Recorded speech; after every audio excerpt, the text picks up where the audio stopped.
आज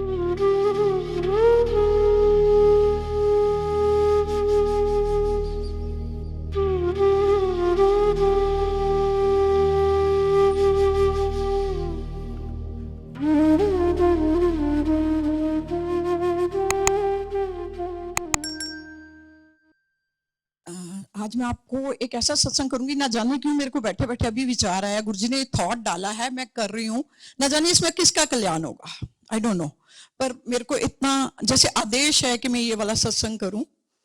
तो गुरुजी से हम 2013 में हम गए थे, जब मेरे हस्बैंड को कैंसर डिटेक्ट हुआ था। उस दिन एक बार गुरुजी के दरबार जाके हम दोबारा कभी नहीं गए। 2018 आ गया, उनका कैंसर बढ़ता गया, थ्रोट बॉडी में फैल गया, मगर हमें हुक्म नहीं हुआ वहां जाने का। इलाज चलता रहा, सब होता रहा, टिल डेट इलाज चल रहा है।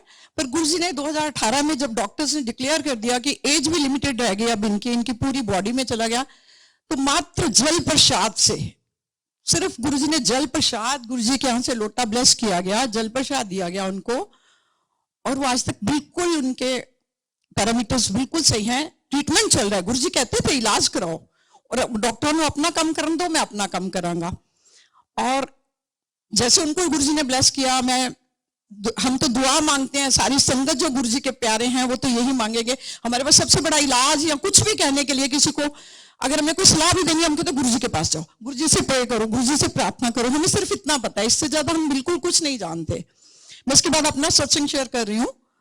2017-18 के आसपास मेरे राइट हैंड में बहुत बड़ी प्रॉब्लम हो गई, इतनी हो गई कि मैं कोई चीज पिक नहीं कर सकती थी। अगर मैंने कोई चीज जबरदस्ती हाथ बढ़ा भी दिया तो मैं अपने तक ला नहीं सकती थी। बच्चे डरे हुए थे पापा के केस से, बच्चों ने इमीडिएट ए ग्रेड डॉक्टर ढूंढा और मेरे को दिखाया हाथ के लिए। तो जैसे ही हम डॉक्टर के पास गए, फोर्टिस हॉस्पिटल में डॉक्टर अग्रवाल हैं, उनको दिखाया, वो कहने लगे कि आपका तो सर्जरी होगी, इसके बगैर ठीक नहीं हो सकता। ठीक है जी, सर्जरी होगी। घर आ गए, घर आके हमने सोचा कि इन्होंने तो कह दिया, एक बार एम्स में दिखाते हैं, क्योंकि अब जल्दी किसी चीज में विश्वास करने का दिल ही नहीं करता था।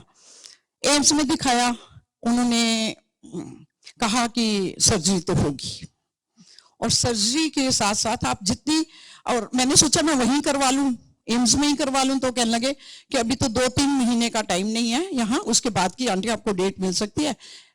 तो हस्बैंड कहने लगे कि हम ऐसे डॉक्टर रमाकांत से इलाज करवा रहे हैं, तो क्या उनसे कहते जितनी जल्दी आप करवा लोगे सर्जरी, उतने रिजल्ट अच्छे आएंगे। ठीक है जी, हमने डिसाइड कर लिया कि अब हम रमाकांत जी से, उन्होंने कहा वो एम्स से ही गए हैं, कॉम्पिटेंट डॉक्टर है, आप उनसे करवा सकते हैं। हम चले गए, सोच लिया करवा लेते हैं। अब टेस्ट वेस्ट भी हो गए, रूम बुक हो गया, सब कुछ हो गया। मैं ना अपने घर में शाम को प्लांटिंग कर रही थी, तो साथ वाली आंटी दिखाई दी, उन्होंने मेरे को कहा कि क्या हो गया, इतने दिन से दिख नहीं रहे हो। तो मैंने बड़े आराम से बता दिया कि ऐसे ऐसे ना आजकल मेरे बाजू में बड़ी प्रॉब्लम मेरी बढ़ गई है, तो मेरे को ना डेली हॉस्पिटल चक्कर काटने पड़ते हैं, तो मैं इस वजह से नहीं आप घर में नहीं रहती हूँ। तो कहने लगे क्या हुआ, मैंने कहा मेरे ना बस ऐसे ऐसे मैं कोई चीज पिक नहीं कर पाती हूँ। तो वो कहती है कि मत कराना, अब तो ये ऑपरेशन बिल्कुल भी मत कराना है, सर्जरी। मैंने कहा क्यों? कहते मैंने कराया था और मेरा तो हाथ बिल्कुल ठीक नहीं हुआ। मैंने कहा आंटी मेरे फ्रोजन शोल्डर्स नहीं है, मेरे टेंडन टीयर बताए हैं, तो मुझे तो कराना पड़ेगा। कहते मेरे भी टेंडन टीयर थे। मैंने कहा है? कहती है हाँ देख लो, उनकी अपनी डॉक्टर है और सर्जन है उनके दामाद। कहने लगी बेटी मेरे को अपने घर ले गई थी 3 महीने, तो उसने मेरी फिजियोथेरेपी भी कराई, मेरा हाथ तो बिल्कुल बेकार हो गया। अब मेरा तो राइट हैंड था, मुझे और डर लगा। मैंने तो फाइन डे घर में कह दिया मैं सर्जरी नहीं करवा रही, मुझे नहीं करवानी। सारे करते रहे, सब हार गए, नहीं हुई सर्जरी मेरी। टाइम चलता गया, हाथ डिटेरियोरेट होता रहा, इतना हो गया कि अब मैं अपने काम भी नहीं कर सकती, ना ब्रश कर सकूं, ना कॉम कर सकूं, चेंज नहीं कर सकूं। अगर बर्नर से कोई चीज उठानी भी पड़ जाए ना तो हाथ गिर जाता था, बर्नर के ऊपर जल जाता था। अब क्या हुआ, बच्चे परेशान। बड़ी वाली बेटी ने छोटी वाली बेटी को बुलाया कि मम्मी की सर्जरी जल्दी होनी चाहिए। मम्मी मान नहीं रही, हाथ एकदम डिटेरियोरेट हो चुका है इनका। मेरी वो बेटी भी आ गई, डिसाइड हो गया। अब डॉक्टर के पास गए, शक्ल देखते कहते हैं पहले तो चांस थे 50% आपका हार्ट ठीक हो जाता है, अब 30% चांसेस भी नहीं है। मैं आपके कोई टेस्ट नहीं कर रहा हूँ, ओटी में ही करूंगा, मंडे को आपके ऑपरेशन कर देते हैं, पर अब ह्यूमन फ्लैश डलेगा। इतना टेंडेंट बढ़ चुका है कि टीयर बढ़ चुका है कि अब आपके ह्यूमन फ्लैश डल के ठीक होगा। बड़े परेशान हो गए। अब तो ठीक है, अब तो डेस्परेट मैंने ऑल थिंग्स कैन कि ठीक है अभी अब तो करवा ही लेना। पहले तो ये था मेरा हाथ खराब हो जाएगा, मैंने नहीं कराना। अब जब डिसाइड हो गया ऑपरेशन के लिए, तो मेरी उसी फ्रेंड के यहाँ फिर सत्संग था।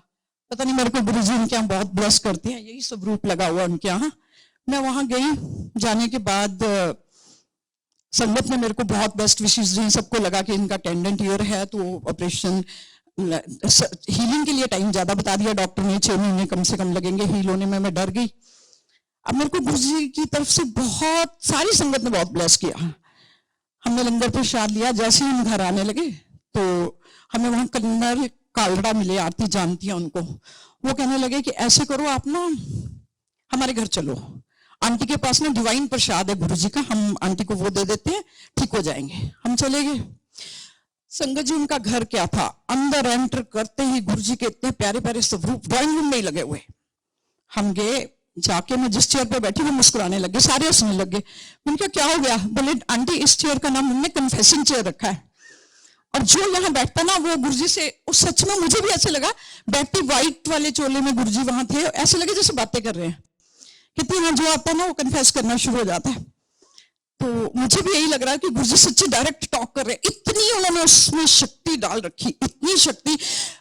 संगत जी वो सारा परिवार, मतलब क्या कहूं मैं, कितने डेडिकेटेड। कर्नल साहब खुद, उनकी वाइफ, उनकी एक डॉटर आर्टिमिस में डॉक्टर है, वो बैठ के जब गुरुजी के सत्संग करें, छोटी बेटी गूगल्स में जॉब करती है, वो सारे गुरुजी के इतने प्यारे प्यारे सत्संग कर रहे, पढ़े हुए किताबें खोल खोल के पढ़ी हुई, मतलब बानी को वो बता रहे हैं, इस बानी में इस पन्ने पे ये लिखा है, गुरुजी ये कहते थे। मैं तो हैरान भी, ये तो कमाल है यार, इनमें तो इतना डेडिकेशन है।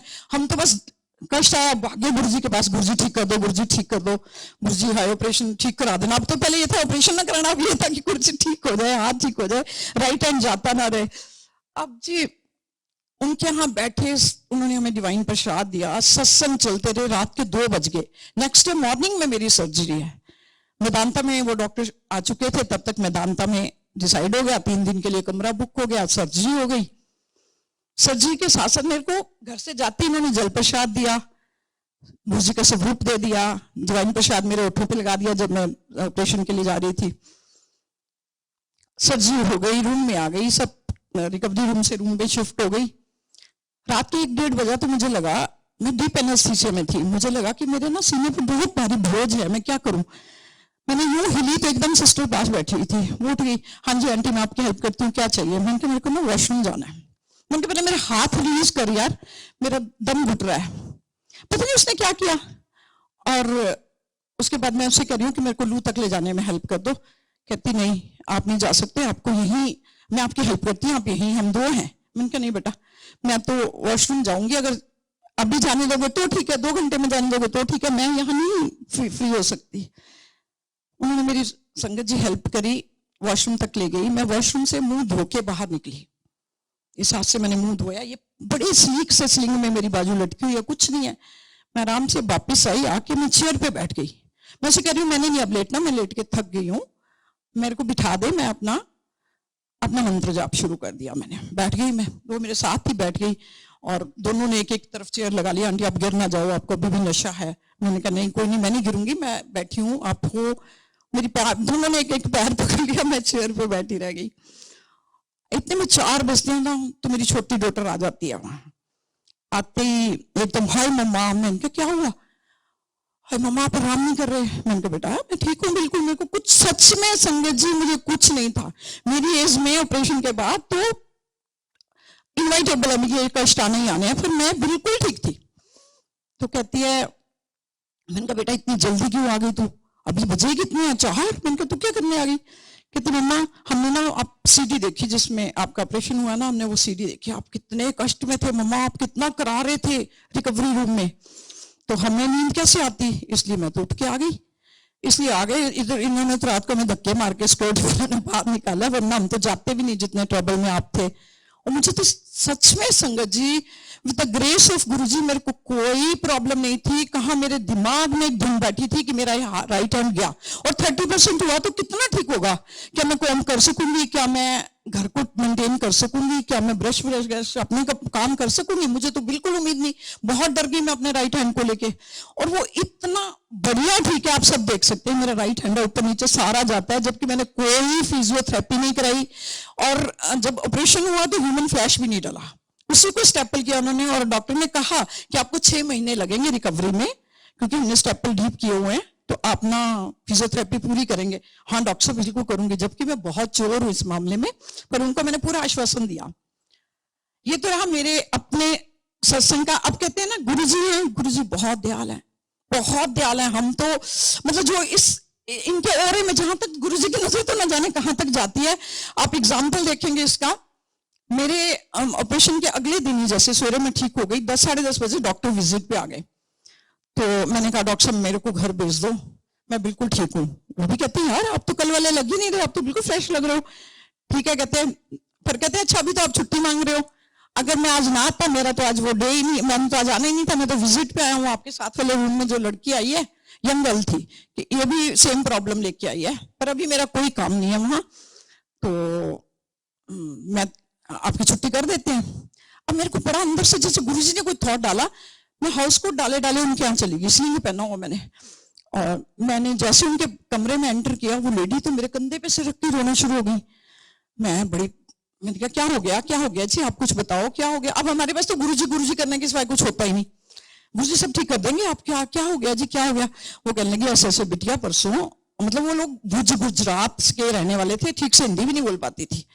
कहती ऐसे बच्ची मेरी ना परसों ड्राइव करते हुए जा रही थी, फ्रेंड्स वगैरह रहे होंगे कि गिर गई, गाड़ी में से गिर गई और नीचे गिर गई, दरवाजा खुल गया, गिर गई, इसको चोट आई, खून वून कहीं निकला नहीं, सब घर ले गए। घर ले जाने के बाद उसको हाथ में उसका एक तो चल रहा, दूसरा उसकी मेमोरी फेड हो रही है। अब उधर डॉक्टर साहब कह ही चुके थे मुझे कि अभी मेरा कोई काम नहीं, अभी ब्रेन वाले करेंगे, उसके बाद इसका ऑपरेशन होगा, अभी तो टेम्परेरी स्लिंग में डाल ही रखा है। तो मुझे बड़ा, मैं उनको पहुंचा, नहीं प्लीज आप घबराइए नहीं, आप घबराइए नहीं, गुरुजी साहब ठीक कर देंगे, गुरुजी का मैं आपको जल प्रसाद देती हूँ, मैं आपको। उसने कुछ नहीं सुना हुआ गुरुजी के बारे में, और मैं उसको राग लाते जा रही हूँ, मैं आपको जल प्रसाद दूंगी, डिवाइन प्रसाद दूंगी, और उसमें ना मंत्र लिखा, आप वही पढ़ते रहना। गुरुजी के स्वरूप पे मेरे लिखा हुआ था ओम नमः शिवाय शिव जी सदा सहाय। मैंने कहा वो मंत्र आप पढ़ते रहिए, और बाद में ना आप शुक्राना करने चले जाना गुरुजी का। जैसे मैं उनको सामान देने गई ना, वो मुझे कुछ पैसे देने को ही, मैंने गुरुजी का स्वरूप दिया, जल दिया, डिवाइन प्रसाद शायद प्रसाद था वो दिया, तो मुझे पैसे देने के लिए मैंने कहा नहीं इसका कोई कीमत नहीं है, आप इसको रखिए, आप आखिर में जब ये ठीक हो जाती है तो आप ना गुरुजी के मंदिर शुक्राना करना जाना। कहती शुक्राना मतलब उसको पता ही नहीं। तो मैंने कहा थैंक्स करने जाना, इसको दर पे लेके जाना, बड़े मंदिर जाना, वहां गुरुजी का थैंक्स करना, ठीक हो जाएगी। हमारे सिर्फ फोन नंबर एक्सचेंज हुआ, नाम नहीं उनका पता, मैंने सेव कर लिया, सेम केस करके सेव कर लिया। और महीने के बाद उनका फोन आया, और फोन सुन के ना मैंने उठा लिया, एकदम सेम केस पढ़ के मैंने एकदम उठा लिया। तो कहते हैं जी बड़ा मंदिर कहाँ है, मैंने कहा जी ऐसे किसी को भी पूछोगे ऑटो कर लो, गुड़गांव से तो दूर नहीं है। तो कहने लगे कि हमें ना ऐसे मैंने कहा अच्छा आपकी बिटिया का क्या हाल है, कहते उसके ब्रेन में तो कुछ भी नहीं निकला, कोई क्लॉट नहीं था, मेडिसिन खाई ठीक हो गई, और इसका ऑपरेशन हाथ का कर दिया था। अब हम दिल्ली वापिस आ चुके हैं, ऑपरेशन करा के चले गए होंगे, महीना भर घर में रहे होंगे, हम दिल्ली वापिस आ चुके हैं गुड़गांव में। तो इसको ना ड्यूटी अज्यूम करने को डॉक्टर ने कह दिया है, तो अब ये ड्यूटी पे जाएगी, तो हम ना चाहते हैं गुरुजी का शुक्राना करके आए। संगत जी वो जाके वहां शुक्राना कराए। मैं सोचती रही कि हमारे पास कितना कुछ था, गुरुजी का आशीर्वाद, गुरुजी से दुआएं मांगी थी, संगत ने मुझे दुआएं दे रखी थी, और यहाँ देखो कि गुरुजी अपने आप उठ के जाके उनका सारा कल्याण कराए, अपने आप, कुछ नहीं जानते नहीं वो गया गुरुजी कैसे कहते हैं। तो मैं ना हमारे संगत में एक आंटी हैं, वो हमेशा एक बात कहती हैं, गुरुजी बड़े प्यारे ने, गुरुजी बड़े प्यारे हैं। तो मैं सोचती हाय राम इन्होंने क्या एक्सपीरियंस किया हुआ जो इनको लगता है गुरुजी बहुत प्यारे हैं, मेरे को क्यों नहीं लगते कि गुरुजी बहुत प्यारे हैं। वो हम हर सत्संग में यही कहते हैं गुरुजी साढ़े बड़े प्यारे ने। मैं सोचती हाय राम मेरे को तो कभी ऐसा कोई एक्सपीरियंस है ही नहीं, मेरे मुंह से कभी निकला ही नहीं गुरुजी बड़े प्यारे। और यकीन मानो उसका फोन सुनने के बाद मैंने फोन नीचे रखा, सामने स्वरूप को देखती, गुरुजी आप तो सच में बड़े प्यारे हो, कैसे कैसे आप सबका इतना मतलब ध्यान रखते हो, इतना कि पता नहीं गुरुजी चूज करते हैं हम लोग जो यहाँ आ गए ना, हम लोग यहाँ के आगे हम भी लक्की हैं, बहुत लक्की हैं। बिल्कुल मत समझिए कि आपकी गुरुजी नहीं सुनेंगे, गुरुजी सबकी सुनते हैं। गुरुजी को पता है हमें कब कहाँ कितना देना है, देते हैं वो। हम 13 से 18 तक हमारी किस्मत में भटकना लिखा था, हम भटके। आज चावला सब बिल्कुल ठीक है। इससे बड़ी आप लोगों ने उनको यहाँ सत्संग सुना है। ये गुरुजी की क्या बताऊं मैं, कितने शुक्राने, हम तो रोम रोम शुक्राना करें। हम तो बोनस जिंदगी जी रहे हैं। अगर उनको कुछ हो जाता तो हम तो चारों ही मर जाते, हम तो ऐसे थे। शुक्राने हैं गुरुजी का बहुत बहुत। गुरुजी खुद चुनते हैं अपनी संगत को, गुरुजी खुद आदेश देते हैं यहाँ के बोलने का। गुरुजी के शब्द होते हैं जो वो बोलते हैं। मैं आपको बताऊं, मेरी सिस्टर का बेटा है, मेरी सिस्टर बिल्कुल वैष्णो माँ को मानने वाली है, पर जब भी कभी हम सत्संग करते हैं हमारे घर जरूर आते हैं। उनका टीनेजर बेटा है, वर्ल्ड क्लास स्कूल में पढ़ा हुआ, दिल्ली हाइट। वो क्या करेगा, जब भी आता पीछे बैठ जाता है और अपने फोन से खेलता रहता है। तो सिस्टर मेरी सत्संग अटेंड कर लेती है, लंगर प्रसाद करता है, चला जाता है। एक दिन आया, गुरुजी का सत्संग चल रहा है, बड़े आराम से पीछे बैठा मत्था टेक के। और ना उस दिन उसको उसकी मम्मी घर से सिखा के लाई कि बेटा फोन मत बजाया, फोन में मत खेला कर, किसी ने अंकल ने तेरे को डांट देना। वो लोगों को तो कहते हैं कि जब आप फोन दरबार में आते हो फोन स्विच ऑफ करो, और तुम घर के लोग स्विच ऑन करते हो फोन को। तो उस दिन वो बच्चा सबसे पीछे जाके बैठ गया, फोन ऑफ था उसका। थोड़ी देर में मैं देखती हूँ उठ के सारी संगत को क्रॉस करते हुए आगे आके बैठ गया। और हम जब गुरुजी का घर में दरबार लाते हैं, राइट हैंड साइड पे हम गुरुजी का भोजन प्रसाद रखते हैं, वो टेबल लगाते हैं, वो बिल्कुल वहीं बैठ गया। अब सारा सत्संग समाप्त हो गया। मैंने उसको कहा, मैंने कहा अग्रिम कमाल है, तुझे जरा भी ध्यान नहीं देते हो बैठते वक्त, बिल्कुल वहां जाके बैठ गए। अब जब जिसने भी भोग प्रसाद के लिए जाना था उसके लिए मुश्किल हो रही थी। कहते यार मैं क्या करता, इन्होंने मेरे को आगे बुला लिया, इन्होंने इशारा करके, इन्होंने ना मुझे आगे बुला लिया, ऐसे इशारा किया, मैं उठ के आगे आ गया। मैं यहां आया तो मुझे कहता बैठ जाओ, कहते मुझे कहते हैं बैठ जाओ, कहते मैं बैठ गया। अभी मैं बैठा हूं तो उन्होंने अपने दोनों पांव मेरी गोदी में रख दिए और इशारे से कहा दबा, ऐसे इशारा कर रहा है। कितना डायरेक्ट वो है। अब देखो सही इस बात को, जो बच्चा, मतलब मैं आपको बता रही हूँ, सारा दिन क्रिकेट बजाता है, कोई कुछ नहीं पता उसे सिवाय क्रिकेट ही भगवान है उसका, बैट को साथ लेके सोने वाला बच्चा। वो अपने आराम से और चरण दबाता रहा। समझिए आज की डेट में वो बच्चा ऐसा है कि वो उसके स्टडी रैक पे गुरुजी का स्वरूप रखा है, वो बैट उठाने से पहले गुरुजी को नमस्कार करता है। उसका इंप्रेशन जो इतना प्यारा बच्चा, जिसने मतलब सिर्फ मतलब हुरदंग बच्चा, एकदम पैम्पर्ड चाइल्ड, और वो बच्चा इतना गुरुजी की उसमें है। गुरुजी ने खुद लिया अपने औरे में। ये गुरुजी के अनंतम वो है, किसको चुनते हैं, कहाँ घर बैठों का कल्याण करते हैं, कहाँ क्या करते हैं, ये वो ही जानते हैं। आखिर में संगत जी, मैं अपने सारे सेवादारों को जय गुरुजी कहती हूँ और इनका बहुत बहुत धन्यवाद करती हूँ। आप जानते हैं ये सारा ड्यू टू ये सेवादार जो है। हमारे दिल्ली मंदिर में बार बार बताया जाता है कि गुरुजी का आदेश है, जो सेवादार कहते हैं उसको मानिए। हमारे वहां एक बात हम सब यही जानते हैं कि जो सेवादार कह रहे हैं वो गुरुजी का आदेश है, मतलब गुरुजी उनकी जुबान पे सवार हैं। आप सोचिए सेवादार कितने ब्लेस्ड हैं। एक तो वो काम कर रहे हैं, हम सब देखो आए हैं, अपना 2 घंटे होते हैं हमारे 1 से 3 के बीच, कोई कभी भी आता है वो हमारे पीछे पीछे है। आराम से एक अच्छा सा हमें एटमोस्फेयर मिलता है बैठने का, चाय प्रसाद आ जाता है, हमारे हाथ से गिलास ले जाते हैं। ये सारा गुरुजी का अगर दरबार भी लगाना, इसमें भी समय लगता है। लंगर प्रसाद और सिटिंग प्रसाद की तो बात ही अलग है कि कोई कैसे बैठा, क्या अरेंजमेंट किया, कैसे किया, ये सारा सेवादारों पे है। हमारे बड़े मंदिर में सेवादास को तो हम गुरु मानते हैं, हम लोग बिल्कुल नहीं उनको डिसोबे करते उनके, क्योंकि गुरुजी ने कह रखा है जो वो कहते हैं वो मेरा आदेश है, उनको मानो।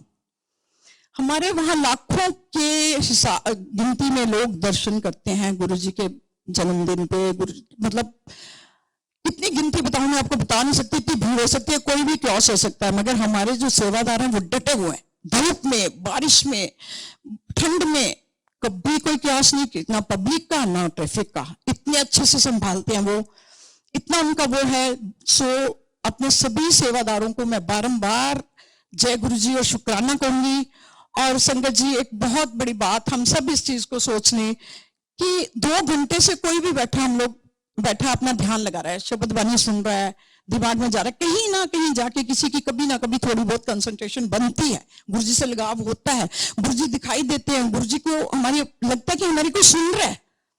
उस बीच भी जब मंत्र जाप हो रहा होता है प्लीज हम लोग एक कोशिश करें, हम जहां हैं वहीं स्टिल हो जाएं, जहां है वहीं स्टिल हो जाए, क्योंकि हम तो अभी अभी पहुंचे हैं दरबार में। जो पहले से बैठे हैं उनकी न जाने कैसा लगाव लगा हुआ है, कैसी धुन लगी हुई है, कैसे गुरु जी की ब्लेसिंग्स आ रही है उनके पास। ये जो इनकी एन्चांटिंग है ना हमारे शब्द प्रसाद की, हमारे शब्द जो हम शब्द भी नहीं, मैं कहती हूँ 5 मिनट का मंत्र जाप जो है उसमें 5 मिनट 44 सेकंड्स लगते हैं। इसमें तो सेवादारों को भी पूरा हक है कि वो अंदर आके बैठे और अपने उसका वो अमृत अपने कानों में वो भी ले। इतना महत्व है इस चीज का। हमारे सत्संग में, हमारे मंदिर जाने में एक ही महत्व है सत्संग जी, हमें सिर्फ डिसिप्लिन में रहना है। हमें जल प्रसाद, चाय प्रसाद, भोजन प्रसाद, लंगर प्रसाद जो भी हमें मिल रहा है हमें उससे पूरा उसका आखिरी दाना तक खाना है, ये समझ के कि गुरु प्रसाद है, वो लंगर दाल रोटी से सब्जी नहीं है, वो प्रसाद है। उसको बड़े मान सम्मान से खाइए, आपके अंदर जाते ही आपने एक अलग सी एनर्जी देता है। जल प्रसाद की बोतलें इधर उधर कभी मत फेंकिए, अगर आपका जल प्रसाद बच गया है प्लीज अपने घर ले जाइए। और सबसे बड़ी बात, कभी भी दरबार में आते वक्त हम अपने फोन बाहर ही बंद कर दें। हाँ, झूठ मैं नहीं कहती किसी का काम नहीं है, आपका काम, आपकी कोई ऐसी अर्जेंट मीटिंग्स हैं तो यू कैन गो आउट ना वहां। और उससे बड़ा जो गुरुजी कहते थे, यहाँ आए हो, मेरे घर आए हो, मेरे पास आए हो, अब गुरुजी के लिए आए हैं, उनको विश करो। हम आपस के रिलेशन बनाना शुरू हो जाते हैं, मैं आपसे मिलूं, इनसे मिलूं, उनसे मिलूं, नहीं, बाद में बहुत टाइम है। जब आप लंगर प्रसाद कर लेते हैं, आप इतना बड़ा कैंपस है, मजे से मिलिए, कोई वो नहीं है। बस गुरु जी के इसमें एक जो ये बना हुआ है डेकोरम, इसको ओबे करिए। गुरु जी बहुत दयावान है। गुरु जी कभी कभी कभी किसी पे, गुरु जी ने हर एक को ब्लेस किया, जो यहाँ पहुंच गया वो ब्लेस्ड है ही है। वो तो घर से उठा उठा के ब्लेस कर देते हैं। हमारी आपकी तो बात ही कि हम तो थोड़ा सा तो पुरुषार्थ करते हैं यहाँ आने में। हमने 5 महीने हो गए संगत जी मुझे यहाँ आए, शायद ही कोई संडे होगा कि हम न्यू जर्सी में हो और हम मंदिर ना आए हो। गुरुजी ने बहुत ब्लेसिंग्स दी हैं, यहाँ के ऐसे लगता है घर में आ गए हैं, परिवार में आ गए हैं, और बड़े अच्छे से टाइम पास हुआ। गुरुजी ने बहुत बहुत बहुत ब्लेसिंग्स की कि यहाँ दरबार गुरुजी का हमें पास में मिल गया। हमें लगता ही नहीं कि हम अपने देश से कहीं बाहर हैं। अब मैंने नेक्स्ट मंथ चले जाना है, फिर गुरुजी ने चाहा तो दोबारा आएंगे, दोबारा मिलेंगे। मेरी सभी सेवादारों को बारंबार जय गुरुजी है, और गुरुजी उनको हमेशा बख्शे रखे इस सेवा से, उनको इतना तंदुरुस्त रखे, इतना वो करें कि वो अपनी निष्काम सेवा ऐसे ही करते रहें। Thank you so much. जय गुरुजी।